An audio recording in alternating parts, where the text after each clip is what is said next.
Nahuli ng mga otoridad ang isang wanted person sa kasong frustrated homicide sa isinagawang operasyon sa Barangay Olatan, Haro, Leyte.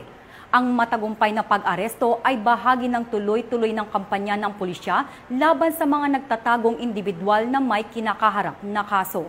Patrolwoman Cristel Palafox, ibalita mo.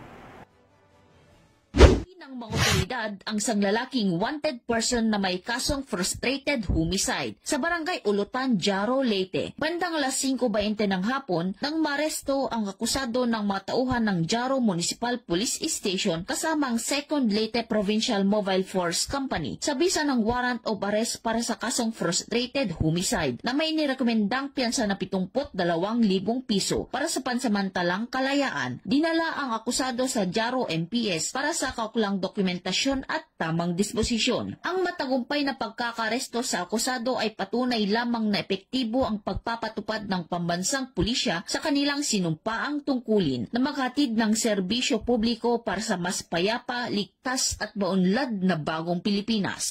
Mula dito sa Eastern Visayas, ako ang inyong PNN correspondent, Patrolwoman Palafox, alagad ng patas, tagataguyod ng Balitang News.